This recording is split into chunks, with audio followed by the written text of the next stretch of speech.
Bismillahirrahmanirrahim. Assalamualaikum warahmatullahi wabarakatuh.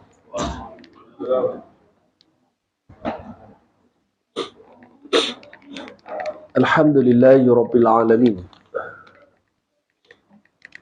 Wassalatu wassalamu ala ashrafil anbiya'i wal mursalin, Sayyidina Muhammad wa ala alihi wa sahbihi ajma'in. Subhanaka la ilma lana illa ma 'allamtana innaka antal alimul hakim. Rabbi shrah li sadri wa yassir li amri wahlul 'uqdatam min lisani yafqahu qawli. Wala hawla wala quwwata illa billahil 'aliyyil 'azim. Amma ba'd. Qala Allah ta'ala a'udzu billahi minasyaitonir rajim. Iyyaka na'budu wa iyyaka nasta'in. Engkaulah sahaja ya Allah yang kami sembah, dan kepada Engkaulah sahaja kami memohon pertolongan. InsyaAllah pagi ini kita masuk ayat yang kelima daripada suratul Fatihah, yang dipanggil sebagai Ummul Kitab. Ummul Kitab maksud dia seluruh isi kandungan Al-Quran itu bagaikan syarahan kepada suratul Fatihah. Punca bagi ayat Quran itu daripada suratul Fatihah. Dipanggil, dinamakan dengan Ummul Kitab, ibu kepada segala kitab. Ibu kepada segala kitab dan ibu kepada segala kitab-kitab. Kitab yang Allah Ta'ala turunkan di atas muka bumi ni ada 4. Taurah kepada Nabi Musa, Zabur kepada Nabi Daud, Injil kepada Nabi Isa alaihissalam, dan kitab Al-Quran diturunkan kepada Nabi kita sallallahu alaihi wasallam. Jadi iyyaka na'budu wa iyyaka nasta'in. Dalam pengajian fiqh, ulama-ulama kita yang menulis kitab-kitab fiqh banyak menekankan tasydid dalam suratul Fatihah. Dibilang dia tasydid dalam surah Fatihah. Jadi antara tasydid yang kadang-kadang banyak bila mana kita baca kita abaikan adalah pada ayat kelima ni. Yang patutnya kita tekan pada huruf ya tu iya, kita hanya membaca dengan iya. Jadi kalau iya itu maknanya berubah dengan perkataan iya bitasydid, dengan tasydid. Jadi ini kena perhatikan. Dalam setiap rukun qauli dalam solat, tasydid ni ataupun sabdu, kita kena ambil perhatian. At-tahiyyah dengan at-tahiyyah lain. Assalamualaikum warahmatullahi dengan assalamualaikum warahmatullahi lain. Lain makna itu satu bab. Membatalkan solat itu adalah benda yang kita kena ambil perhatian. Batal solat memang kira tak solat lah. Solat kita belum dibicarakan lagi di akhirat, dah batal dekat dunia dah. Kita ni yang kita takut satu, solat kita tu Allah Ta'ala terima ke tidak. Tapi kita telah mempersembahkan satu persembahan yang baik, yang terbaik kepada Allah Subhanahu Wa Ta'ala. Sebagai rukun solat kita sempurnakan semua rukun. Rukun qauli maksudnya rukun yang dibaca, iaitu takbiratul ihram, suratul Fatihah, tahiyat akhir, selawat Nabi pada tahiyat akhir, dan salam. Mesti dibaca dengan baik. Dan dalam suratul Fatihah ni adalah ayat surah Fatihah ni yang ayat kelima yang kita kena perhatikan sabdu dia. Iyyaka na'budu wa iyyaka nasta'in. Terjemahan dia, engkau sahaja ya Allah yang kami sembah, dan kepada engkaulah sahaja kami memohon pertolongan. Apa maksudnya? Iyyaka na'budu maksudnya nakhussuka bil ibadati wa la na'budu ghairak. hanya kepada kamu kami khususkan untuk sembahan kami, dan kami tak sembah yang lain daripada kamu. Ini konsep tauhid yang mana kita sebut banyak kali. Manusia dalam sejarah dunia ni banyak mengaku kewujudan Tuhan, percaya kepada Tuhan. Bahkan ada yang percaya kepada Allah. Macam orang-orang Mekah pada zaman Nabi SAW percaya kepada Allah. Disebut Allah, dia kata Allah Tuhan yang menjadikan segala alam. Tetapi bila nak mengkhususkan ibadah semata-mata kerana Allah, yang ini ada masalah. Masalahnya kerana mereka ada perantara. Boleh jadi sebab Allah tak nampak, kata dia. Nak sembah benda yang nampak supaya ada zuk, ada rasa, ada perasaan di situ. Sebagaimana yang dilakukan oleh umat Nabi Nuh alaihissalam, mengukir patung-patung orang alim sebagai mengenang jasa-jasa orang-orang dulu yang bawa Islam dengan syariat Nabi Adam dan Nabi Idris alaihissalam. Tapi bila mana pengukir itu dah mati, naik generasi baru menganggap ini adalah Tuhan, dan bermulalah legasi penyembahan berhala selepas daripada itu. Yang ini yang ditekankan dalam ayat ini. Antara huraian ni boleh kita tengok dalam surah Al-Ikhlas. Qul huwallahu ahad, Allahus samad, lam yalid wa lam yulad wa lam yakul lahu kufuwan ahad. Jadi maksud iyyaka na'budu nakhussuka, kami mengkhususkan akan kamu wahai Allah bil ibadah, dengan ibadah. Wala na'budu ghairaka, dan kami tidak menyembah selain daripada kamu. Sembah ini atau ibadah ni maksudnya adalah ta'abud, perhambaan. Kita faham maksud sembah. Maksud dia adalah menyerah diri 100% kepada Allah. Serah diri ni maksudnya ketentuan perjalanan kita ditentukan oleh Allah, khusus dalam bab ibadah. Maksudnya kalau mudah ni, apa yang Allah Ta'ala suruh, secara mudahnya untuk kita faham maksud ibadah ni, apa yang Allah Ta'ala suruh kita buat, apa yang Allah larang kita tinggal, baru namanya ada sifat ta'abud dalam diri kita. Perhambaan tu baru ada. Kalau kita tak ikut perintah Allah, maknanya kita telah menentang, melawan perintah Allah Subhanahu Wa Taala. Tak dinamakan hamba bila melawan Tuhan. Dan tidak dinamakan hamba juga bila melawan Tuhan. Wa ma'nahu nuti'. Makna di sini adalah kami taat, kami patuh. Al-ibadah, kata pengarang kitab Dr. Wabah Zuhaili menyebut, almarhum, wal ibadatu at-ta'atu wat-tadallul. Maksud ibadah ini adalah taat, patuh.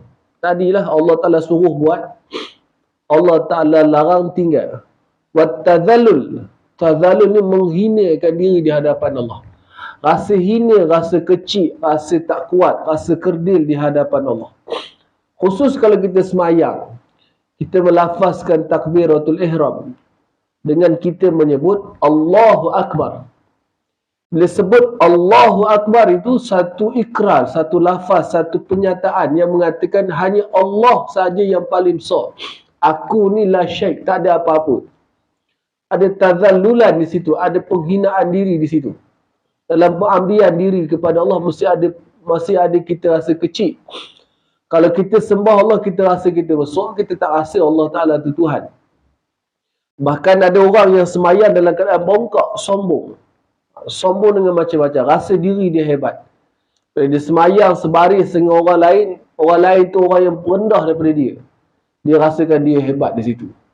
Dengan pakaiannya, dengan pangkatnya, dengan kedudukannya, dengan ilmunya, dengan keturunannya, dengan bacaannya, dia rasa hebat. Sedangkan lafaz Allahu Akbar itu adalah tazallulan, untuk menjadikan kita kerdil, kecil. Kita rasa hina di hadapan Allah SWT. Tapi tak datang perasaan itu. Jadi selepas ini kita kena cuba datang kan. ketika kita sembahyang. Kita tak rasa hebat ketika sembahyang. Kalau rasa hebat, lafaz Allahu Akbar tu seolah-olah sekadar dilafazkan saja. Sebut Allah saja yang paling besar. Terjemahan kita tengok dalam TV tu, Allah Maha Besar. Allah yang paling besar, yang paling hebat, yang paling gagah, yang paling kaya, yang paling mulia. Bila kita duduk dengan manusia yang paling mulia, kita ni tak boleh, kita akan rasa kecil.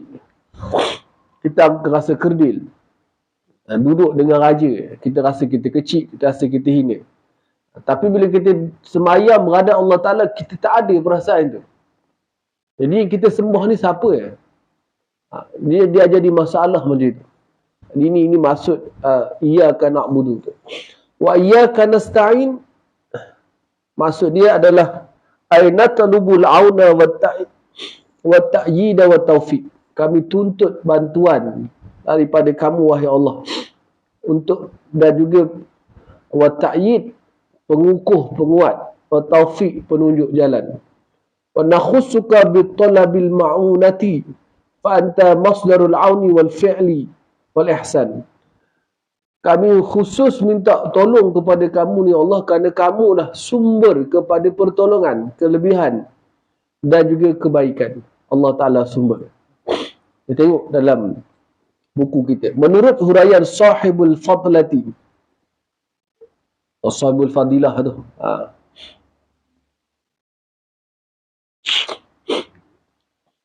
Menurut huraian Sahibul Fadilah, Sahibul Fadilah, Datuk Haji Muhammad Nur bin Haji Ibrahim, penyemak kitab tafsir ini, satu-satu jalan bagi menyatakan iman dan takwa kepada Allah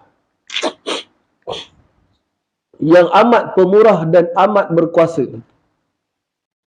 yang menguasai pemerintahan hari pembalasan. Yang kita diulang terjemahan ayat yang pertama, ayat kedua, ayat ketiga, ayat keempat. Jalan bagi menyatakan iman dan takwa. Macam mana kita nak menzahir, nak menunjukkan keimanan kita kepada Allah yang bersifat pemurah, yang bersifat berkuasa, yang Allah Ta'ala tadi menguasai hari pembalasan. Hari kiamat itu Allah Ta'ala yang paling berkuasa. Limanil mulk, Allah Ta'ala tadi. Siapa yang punya hari ni, siapa punya? Allah Ta'ala di akhirat tanya kepada orang raja-raja ni. Anak raja tanya, siapa yang berkuasa pada hari ni? Jadi, macam mana penyempurnaannya? Ialah dengan beribadah atau memperhambakan diri kepadanya dengan penuh rasa ikhlas dan tawaduk. Jadi bukti untuk menunjukkan kita ini bertakwa dan beriman kepada, iman maksudnya percaya. Percaya kepada Allah, dan bertakwa maksudnya takut kepada Allah, terjemahan. Macam mana tanda kita beriman dan bertakwa? Kata di Sahibul Fadilah Datuk Haji Muhammad Nur ni, adalah dengan beribadah. Mesti kita melaksanakan ibadah kepada Allah. Kadap ni kita nak buat korban. Kemudian hari-hari kita kena semayang. Baru lepas ni kita menunaikan puasa di bulan Ramadan. Jadi itu adalah bukti tanda kita ni memperhambakan diri kepada Allah. Kalau kita percaya je tapi iman tak buat, kita tak buat amalan, tak jadi. Kita kata kita sayang ke anak. Oh sayang anak saya, sebut sayang. Tapi makan minum, baju kain tak beli. Tak lama anak tu hantar ke darat dah. Mati dia tak makan. Sayang, tak ada dibuktikan dengan tingkah laku. Jadi cinta kepada Allah ni kena dibuktikan. Kalau tidak, iman tu mati. Iman akan mati. Sebab kita tak membuktikan iman kita kepada Allah SWT. Tidak ada lain yang berhak disembah. Kita faham ayat ini kalau kita tengok. Yang lain yang disembah oleh manusia ni, daripada orang-orang yang tidak beriman kepada Allah, tak layak disembah. Kenapa dia tak layak disembah? Kenapa Tuhan-Tuhan yang lain tak layak disembah? Bukan dia kata Tuhan. Dia buat macam-macam. Kalau orang India kita tengok Hindu, sampai diusung Tuhan dia. Diusung dengan macam-macam upacara. Tarik Tuhan dia pula pakai dengan badan, tak tarik pakai tangan. Tak tahu lepas siapa tarik pakai badan tu. Cucuk matekai dekat badan, tali tarik. Menyeksa diri kerana sayang ke Tuhan boleh jadi. Tapi perbuatan itu sia-sia kerana Tuhan yang dikatakan Tuhan itu tidak berhak disembah. Sebab apa tak berhak disembah? Kerana dia tidak memiliki sifat Tuhan. Dia tak memiliki sifat Tuhan. Macam bunga kotas, kita cium. Apa dicium bunga kotas? Memanglah dia bunga, tapi dia tidak memiliki sifat-sifat bunga. Satu lagi saya tak tahu lah dari segi psikologi. Kita renung bunga kotas tu ada tenang jiwa tak? Ni baca surah. Antara sebab disuruh tanam bunga ni, dia tenang jiwa tengok bunga tu. Bunga kotas tenang ke? Tak tahu dah. Dia selalu buat tu bunga kotas banyak-banyak orang kahwin tu gantung, orang naik boyan gantung. Tenang ke tengok bunga? Memanglah cantik bunga kotas tu. Tapi mungkinlah ada sikit dia sifat dia. Tapi dia tak ada sifat-sifat bunga yang asli. Ada bau. Satu lagi yang paling best, dia tak mengeluarkan karbon dioksida. Kita kalau pagi-pagi ni, orang-orang bersilat lah, dia ada cara untuk ambil oksigen. Duduk depan pokok, tarik nafas. Sebab nak ambil oksigen. Apa ni oksigen tu? Bunga tadi, oksigen tak ada, karbon dioksida pun dia tak nak. Dia kotas.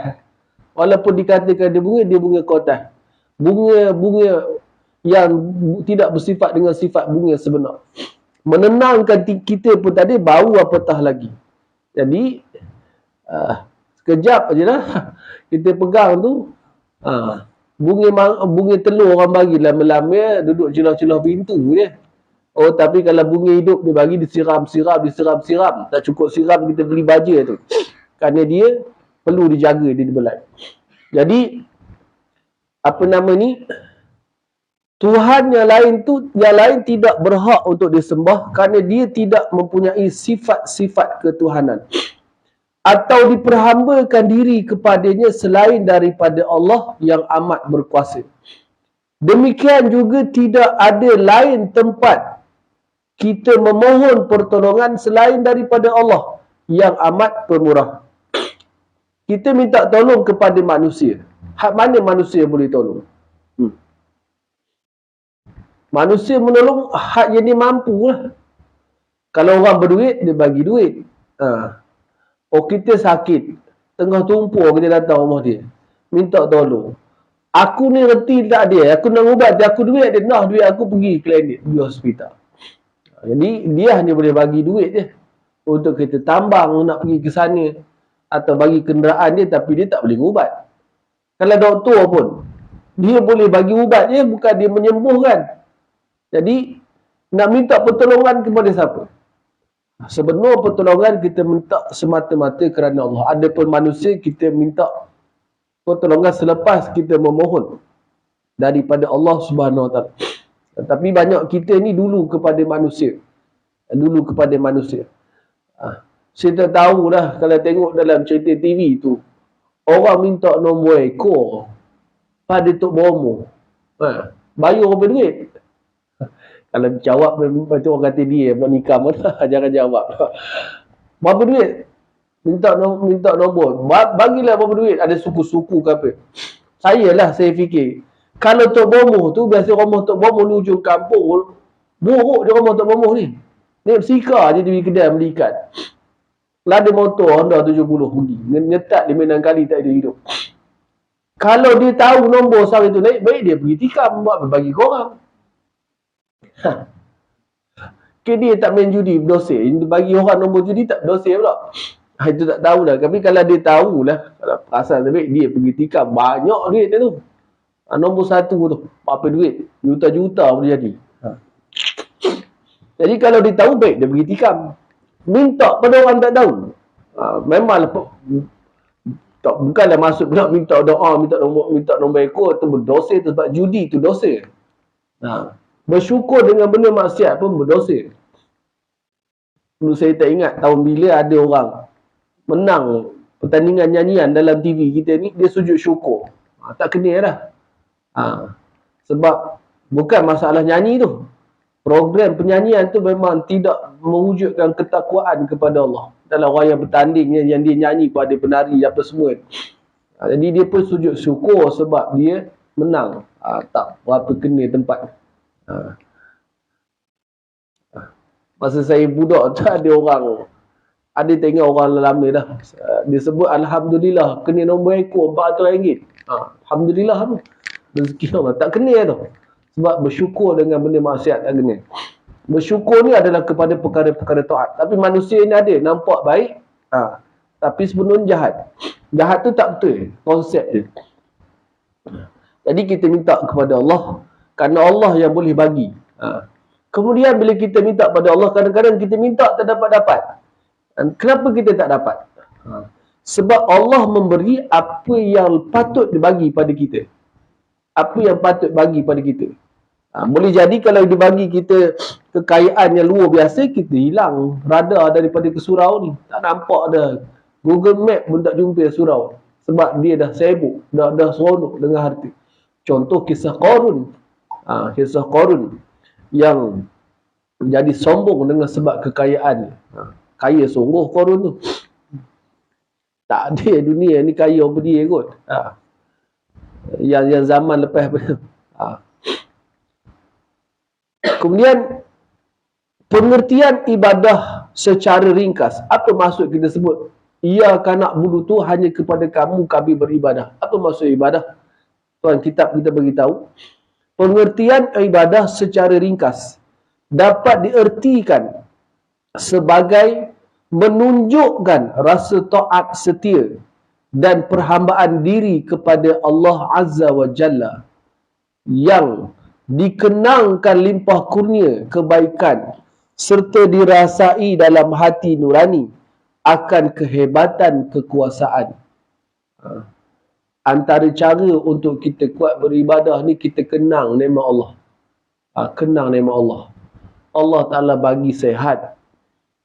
yang paling kita kena kenang, Allah Ta'ala bangkit lahirkan kita ni dalam keadaan Islam dan beriman.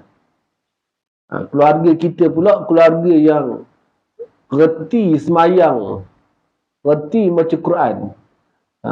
Tidak kita cilik-cilik keluarga yang jauh daripada ajaran Islam. Wal'iyadzubillah. Jadi kita kena kenang. Kalau aku lahir jadi Hindu dah tak tahu macam mana nak mencari Islam tu. Tapi Allah Ta'ala lahirkan pula aku ni dalam Islam. Dan keluar dalam keluarga Islam. Dan juga aku ni, keluarga aku ni kuat penghayatan Islam. Aku pun rajin semayang. Jadi kita kena kenang. Sehat saja memanjang-manjang. Bulan puasa aku tak sakit. Nak berkorban, ada kecukupan aku nak buat. Ke Mekah, udah cukup duit tapi panggil tak sampai lagi. Dan nyimpan ada kemampuan. Ada nak pergi. Jadi kena kenang dan kita akan rasa untuk kuat memperhambakan diri kepada Allah sebagai satu konsep dipanggil syukur kepada nikmat Allah Subhanahu Wa Taala. Allah Ta'ala perintahkan supaya kita tidak menyembah selain Allah. Perintah jangan sembah selain Allah. Kenapa jangan sembah selain Allah? Sebab dia bukan Tuhan, itu disebut tadi. Dia tidak memiliki sifat Tuhan. Tuhan yang akan jadi penolong, pengawas, pembantu, pemberi rezeki. Tak ada pada Tuhan-Tuhan yang direka oleh manusia. Sebab Tuhan itu yang patung-patung itu pun wujud dengan sebab ihsan daripada manusia. Penyembah dia. Kalau penyembah dia tak buat dia tu, tak ukir dia, tak pahat dia, tak jadi dia tu.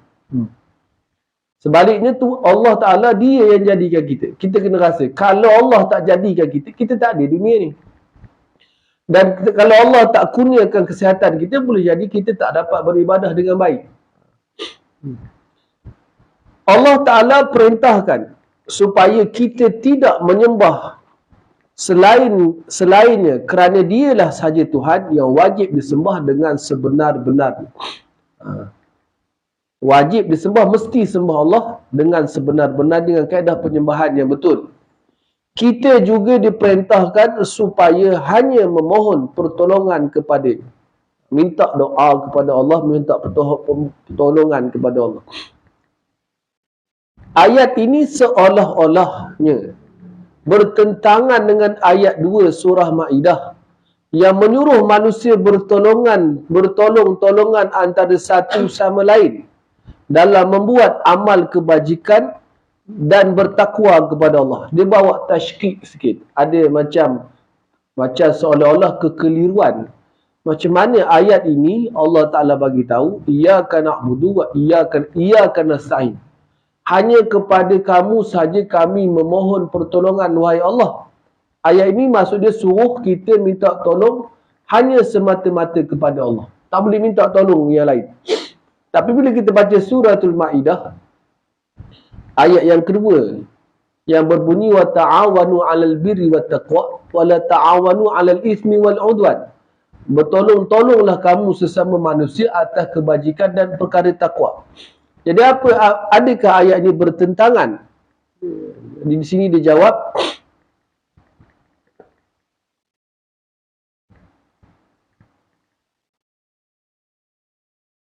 dia terjemah tu. Dalam surah Maidah yang menyuruh manusia bertolong-tolongan antara satu sama lain dalam membuat amal kebajikan dan bertakwa kepada Allah, yang bererti ayat tadi, kita disuruh supaya meminta pertolongan sesama manusia. Sementara ayat 5 dalam suratul Fatah ini menyuruh supaya kita hanya membuat pertolongan kepada Allah semata-mata. Macam mana ni? Jadi dihurai sini sebenarnya tidak ada pertentangan di antara kedua-dua ayat itu. Kerana usaha dan amal perbuatan manusia adalah bergantung kepada adanya sebab-sebab yang dapat menghasilkan kejayaan itu dan ketiadaan halangan-halangan yang merintanginya. Demikianlah kejadian alam ini. Segala yang berlaku itu pada keseluruhannya adalah melalui adanya sebab-sebab dan syarat-syarat yang telah diatur oleh Allah Azza wa Jalla. Jadi maksud dia, kita minta tolong pada manusia tu, kalau ikut dia punya asas je, kita minta dulu tolong pada Allah. Kemudian kita cari sebab. Kita cari sebab.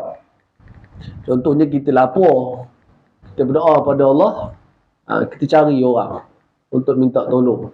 Apa yang boleh ditolong. Manusia sebagai makhluk Tuhan telah diberikan nikmat ilmu pengetahuan melalui akal fikirannya yang waras. Di samping itu diberikan tenaga kekuatan untuk mengatasi sesuatu halangan. Kita ni ada usaha dan ikhtiar. Allah Ta'ala bagi kita kudrah dan Allah Ta'ala bagi kita akal. Kudrah untuk berusaha, akal untuk kita berikhtiar, memilih. Oleh itu yang menjadi tanggungjawab bagi manusia ialah menggunakan segala ikhtiar dan daya usaha, meliputi cara-cara bergotong royong dan membantu antara satu dengan lain, yang disertakan dengan doa memohon bantuan dan pertolongan kepada Allah Subhanahu wa Ta'ala. Semuanya ini adalah merupakan sebab-sebab yang telah ditentukan oleh Allah bagi pelaksanaan sesuatu pekerjaan. Dan segala-galanya itu tidak lain hanyalah merupakan usaha ikhtiar kita saja. Kita minta tolong pada manusia ni ikhtiar.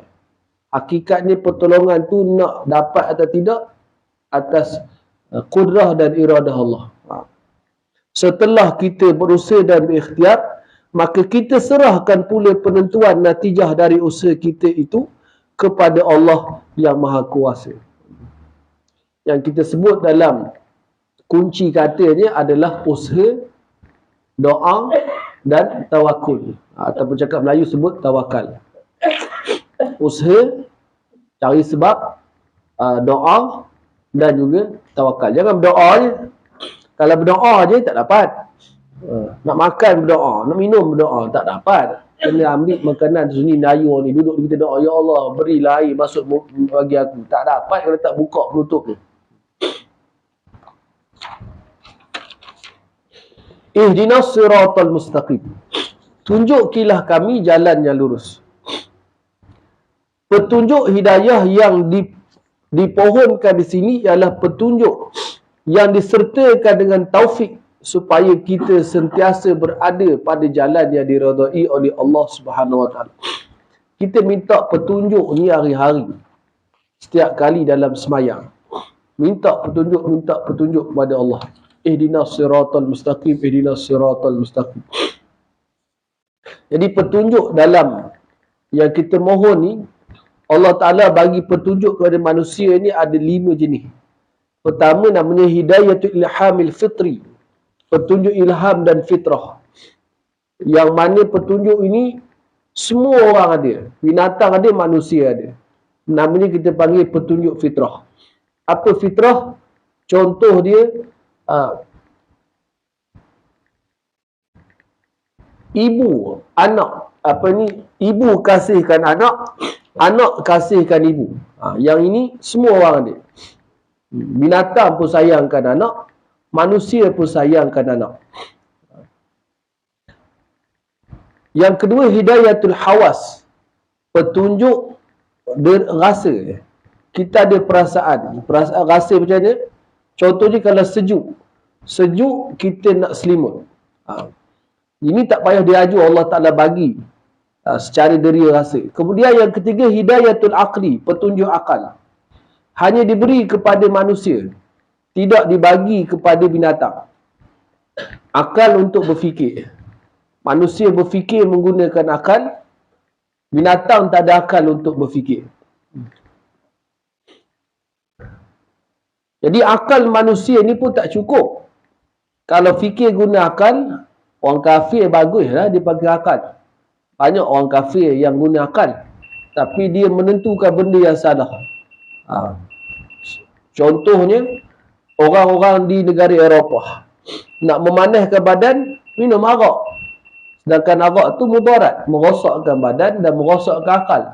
Tapi kerana sifat arak tadi boleh menyejukkan badan, boleh barangkali, minum arak pada musim sejuk. Dia menggunakan akal. Akal bagi tahu macam itu.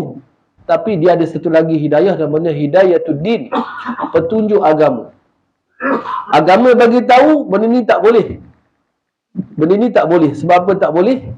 Sebab benda ni mudaratkan kesihatan agama. Walaupun petunjuk agama ni ada, dia ada satu lagi petunjuk yang kita mohon setiap hari misalkan dalam sembahyang tu, namanya hidayah. Hidayatul ma'unati wa taufiq disiri fi tariqil khairi wan najah. Kita minta pertolongan taufik untuk kita berjalan di atas ke jalan kebenaran Islam. Kalau petunjuk agama ni, petunjuk Quran ni, Abu Jahal hari-hari dengar Quran. Abu Lahab hari-hari dengar Quran. Tapi tak dilorong oleh Allah Ta'ala untuk menganut Islam. Satu. Dan ada orang yang reti agama Islam ni. Dia Islam tapi reti agama Islam. Tapi dia tak banyak melaksanakan amal perbuatan Islam. Kenapa? Kerana petunjuk yang kita minta itu petunjuk supaya kita konsisten dalam melaksanakan ajaran Islam tu tak dapat kepada dia. Ini hidayah kita minta. Udah siratal ladzina an'amta alaihim ghairil maghdubi alaihim waladdallin. Iaitu jalan-jalan orang yang engkau telah kurniakan nikmat kepada mereka. Tengok bawah tu. Orang-orang yang dikurniakan nikmat oleh Allah kepada mereka ialah nabi-nabi. Minan nabiyyin wasiddiqin wasyuhada'i wassalihin. Jadi kita minta jalan yang lurus. Minta petunjuk pada Allah ke jalan yang lurus. Jalan yang macam mana? Jalan orang-orang yang telah engkau kurniakan nikmat kepada mereka. Kita nak ikut jalan hidup ni, jalan hidup orang yang Allah telah bagi nikmat. Siapa dia? Ialah para nabi, rasul-rasul dan orang-orang yang beriman serta beramal soleh. dan jalan mereka selain daripada beriman serta beramal soleh ialah membimbing manusia ke jalan kebaikan dengan perbuatan-perbuatan yang baik dan perkataan-perkataan yang murni, serta sanggup menanggung beban dan tanggungjawab dengan penuh ikhlas, sabar dan bertakwa. Itulah dia siratal mustaqim. Masuk lagi dalam, kalau tafsir ihdinas siratal mustaqim ni, minan nabiyyin wasiddiqin, orang-orang para wali, wasyuhada, orang-orang yang mati syahid, dan juga orang yang beramal soleh. Jadi kita nak jalan macam itu. Jadi kita kena selalu perhati jalan orang-orang soleh ni. Kena tengok cerita dia, kena baca cerita dia, orang-orang soleh ni. Kemudian, bukan jalan orang-orang yang engkau telah murkai, dan bukan pula jalan orang-orang yang sesat. Menurut hadis Nabi SAW, orang-orang yang dimurkai itu ialah kaum Yahudi, dan orang-orang yang sesat ialah kaum Nasrani. Tafsir Al-Alusi. Tafsir Al-Alusi ni tafsir yang antara tafsir yang besar dalam Islam lah. Dalam keilmuan Islam. Jadi masyhur yang orang sebut, siapa dia Al-Maghdub alaihim ni ialah golongan orang Yahudi. Allah Ta'ala marah. Kenapa Allah Ta'ala murka pada orang Yahudi? Banyak jenayah yang dia buat. Antara dia yang paling besar, mereka pernah membunuh Nabi sendiri. Yang antara dia Nabi Yahya.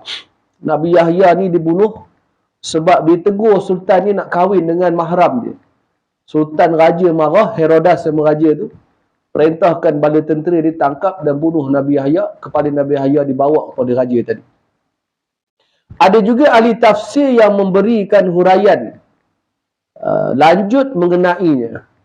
Menurut sahibul fadilah, Datuk Haji Muhammad Noor, penyemak kitab tafsir ini, bahawa kesimpulannya seperti berikut. Orang yang dimurkai Allah ialah orang yang mengingkari atau menyembunyikan sesuatu perkara agama yang telah diketahuinya betul dan benar. Dia tahu tapi dia sorok. Ni orang agama ni. Dia nak jaga dia punya pangkat. Dia takut melawan dengan bos dia. Bos dia kata, minum arak ni halal ke haram? Dia kata, boleh sikit tak apa, jangan banyak. Habis. Sebab dia nak jaga. Kalau cakap haram kan, bos dia suka minum arak. Tak jadi. Dulu kita ada sultan kita yang test para mufti suruh makan bulan puasa kan. Saya lupa dah nama sultan. Bagus sultan tu. Alim, sultan kita alim. Orang alim ni dia tahu tak boleh. Tapi takut. Tapi yang seorang kata, dia kata kalau tuanku nak masuk neraka, masuk seorang. Teman tak nak. Mana boleh. Makan belum puasa ni. Belum masuk waktu lagi. Kata aku cari orang macam kamu lah. Orang yang berani. Yang ni, dia tak masuk pada orang yang Allah Ta'ala murkai.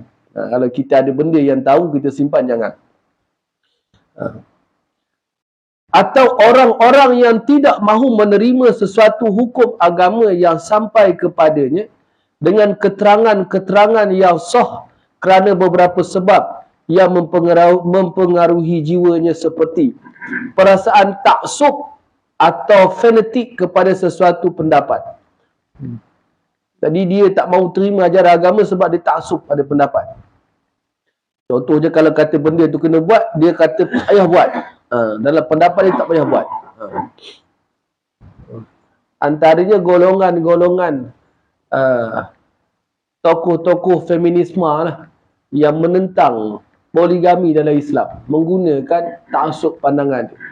Poligami ni kita tengok cerita bawang putih, bawang merah. Dia masuk madu dalam telaga jadi ikan duyung tu, jadi ikan duyung, ikan kala tu. Dia asalnya adalah kalau betul-betul ikut perintah Allah, hak dua-dua tunai, isteri tunaikan hak dia, suami tunaikan hak dia, tak ada masalah dalam bab poligami. Memanglah ada perasaan cemburu tu. Kalau tak ada cemburu, itu bukan manusia, namanya tunggu kayu. Jadi cemburu tu ada. Memang Allah Ta'ala ciptakan. Disebut di syurga nanti Allah Ta'ala cabut. Walaupun begitu, benda tu diboleh dalam Islam. Kita tak suka tak apa, jangan kita bangkang. Tak suka memanglah. Semayang, ada orang tu, oh, semayang pula tadi baru semayang. Tapi dia kata, apa hal semayang ni, tak payah orang semayang. Itu batal iman dia. Dia malas semayang tu, tengok kadang dia penat, dia rasa malas. Kita tak suka lah pasal kita kena korang lantak lah. Jadi kalau berpoligami. Tapi benda itu dalam prinsip. Jangan taksub sampai mengatakan dia tidak ada dalam Islam. Jangan. Bahaya tu. Keinginan yang hendak menjaga nama dan taraf. Ingatan hendak memelihara keadaan dan kedudukan yang turun-temurun, atau fikiran hendak menghormati sesuatu keadaan masyarakat. Itu masuk orang yang dimurkai Allah. Orang yang sesat pula ialah orang-orang yang tidak berpengetahuan. Jadi orang sesat kalau ikutnya adalah orang-orang Yahudi, orang Nasrani, Kristian. Sebab apa dia disesat oleh orang Yahudi? Dia ada musuh. Kalau tengok sejarah Kristian, dia ada musuh orang Kristian ni. Paus nama dia.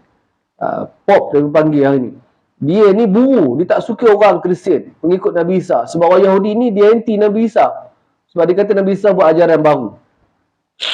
Lalu dia buru-buru, kemudian dia macam mana tadi balik, dia ambil kaedah, dia kata aku bertemu Nabi Musa dalam tidur, dalam mimpi lah macam mana. Nabi Musa ajar aku begini-begini, buat ajaran baru pada ajaran Kristian. Ini ajaran asal. Jadi demo ini telah disesatkan. Asalnya, ajaran Nabi Isa tu, ajaran Injil itu adalah berpandukan kepada ajaran Islam. Tapi telah diselewengkan oleh orang bernama Paus tadi. Atau ini dia panggil Pop. Duduk dekat Vatican City tu. Satu bandar Kristian. Jadi yang lain maksud dia adalah, dolin yang lain, orang yang sesat, ialah orang yang tidak berpengetahuan agama. Kerana tidak berusaha untuk mempelajarinya. Kita alhamdulillah, kita datang surau ni ada pengajian tauhid, ada fiqh, ada tasawuf, ada tafsir, apa benda ni. Ini adalah usaha untuk kita keluar daripada kejahilan. Jadi Allah Ta'ala, mudah-mudahan Allah Ta'ala tidak marah kita sebab tak ngaji, tak masuk dalam orang sesat ni. Dah lah tak reti, tak nak ngaji pula. Atau orang yang berpengetahuan agama, atau orang yang pengetahuan agamanya tidak betul kerana dipelajari dengan tidak menurut peraturan dan jalan yang sebenar. Ini ngaji dengan orang sesat. Semayang pakai niat dia kata. Orang yang tersebut, kalaupun mereka tidak sesat dalam urusan kebahagiaan hidup dunia kerana sihat panca indera dan tepat pendapat akal mereka pada zahirnya, maka tak dapat tidak mereka sesat dalam urusan kebahagiaan hidup di akhirat. Kerana pengetahuan agama Allah sahaja yang sanggup menunjuk dan memimpin pengikut kepada kebahagiaan akhirat. Wallahu ta'ala a'lam bissawab. InsyaAllah nanti kita sambung suratul Baqarah. Allahumma aftah alina futuhal arifin warzuqna fahaman nabiyyin wa idhal musalin ulhaman malaikatil muqarrabin ya fatahu ya alim iftah kulubana futuhal arifin wa sallallahu ala sayyidina Muhammad wa ala alihi wa sahbihi alhamdulillahi rabbil alamin.